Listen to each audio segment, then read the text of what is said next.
Two possibilities exist. Either we are alone in the universe or we are not. Both are equally terrifying. Arthur C Clarke. क्या alien सही में होते हैं? क्या कभी किसी ने यूएफओ सही में देखा भी है? क्या होगा अगर एलियन टेक्नोलॉजी हमसे बहुत ज़्यादा स्ट्रांग निकली तो? लेकिन सबसे पहले एलियन कहते किसे हैं? Do you believe in aliens? Because I do. Hey guys, welcome back to the channel and hope you all are doing great. तो आज हम एक ऐसे इंसान के डॉक्यूमेंट्री के बारे में बात करने वाले जिनका दावा है कि उन्होंने एलियंस देखे भी है और उन्होंने यूएफओ पर काम भी किया है, और उनका नाम है बॉब लेजर। बॉब लेजर का जन्म 1959 में फ्लोरिडा यूएसए में हुआ था और वो बचपन से ही एक साइंटिस्ट बनना चाहते थे। बॉब लेजर हमेशा ही रॉकेट साइंस के दीवाने रहे हैं। उन्होंने उनके घर के बैकयार्ड में ऐसे कई सारे बड़े बड़े एक्सपेरिमेंट्स किए जो कि एक छोटी सी उम्र में करना पॉसिबल नहीं होता, जैसे कि साइकिल को रॉकेट बूस्टर लगाना और ऐसे कई सारे एक्सपेरिमेंट्स। बॉब लेजर की स्टोरी कुछ इस तरह शुरू होती है। बॉब लेजर का असली नाम रॉबर्ट स्कॉट लेजर है और इन पर अमेरिकन कॉन्स्पिरेसी थियरिस्ट का दावा किया गया है। इनका कहना है कि इन्हें एरिया 51 में लेट 1980s में reverse engineer extra terrestrial technology के लिए हायर किया गया था, जिसका लोकेशन S4 साइट पर था। ये सभी को पता है कि यूनाइटेड स्टेट एयरफोर्स का एरिया 51 कितना फेमस है।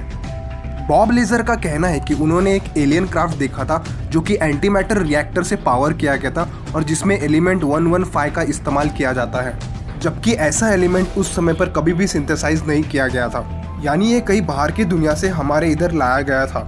बॉब लेजर का यह कहना है कि यूएस गवर्नमेंट ऐसे कई सारे डॉक्यूमेंट्स छुपा रही है जो कि एलियन से रिलेटेड है, और ये स्टेटमेंट के बाद सभी का अटेंशन एरिया 51 की तरफ गया।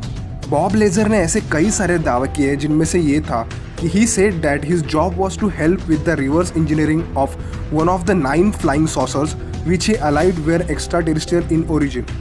उन्होंने ये भी कहा था कि उनमें से एक मॉडल स्टेनलेस स्टील का बना हुआ था जो कि स्पोर्ट्स मॉडल था।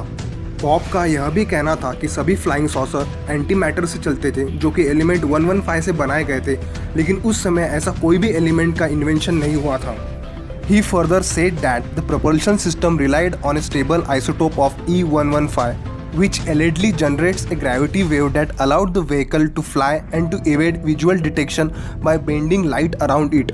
लेकिन 90s में ऐसी टेक्नोलॉजी का होना बिल्कुल भी पॉसिबल नहीं था, और चौंकाने वाली बात तो यह है कि उन्होंने उस क्राफ्ट को पूरी तरह से खोलकर रख दिया था, और जिस पार्ट पर बॉब काम कर रहे थे वो एक सेमी सर्कल था जिसके अंदर रिएक्टर था, और उसका फोर्स इतना ज़्यादा था कि वो किसी इंसान को चीर कर रख दे।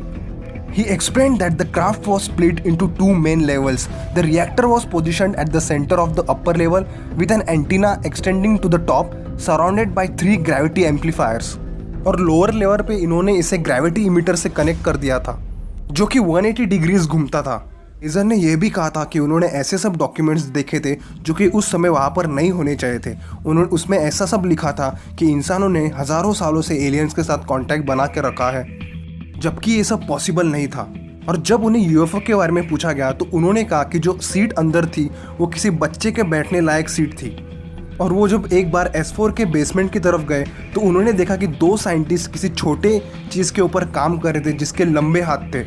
उन्होंने ऐसा कहा कि शायद वो एलियन हो भी सकता है या फिर नहीं भी हो सकता। 1990 Lazar was arrested in a case regarding prostitution ring, लेकिन बाद में वो नॉट गिल्टी फाउंड हुए। अभी तक बॉब लेजर ने जितनी भी बातें कही है उसका सबूत ना होने के कारण ये सभी बातों को गवर्नमेंट मानती ही नहीं है, और यहाँ तक कि उन्हें साइकेट्रिस्ट के पास भी जाने के लिए कहा गया है। बॉब लेजर के घर पर कई बार FBI ने रेड भी मारी है यह जानने के लिए कि ये आदमी करता क्या है। जॉब छोड़ने के बाद भी आज तक यूएस गवर्नमेंट बॉब लेजर को परेशान करते आई है।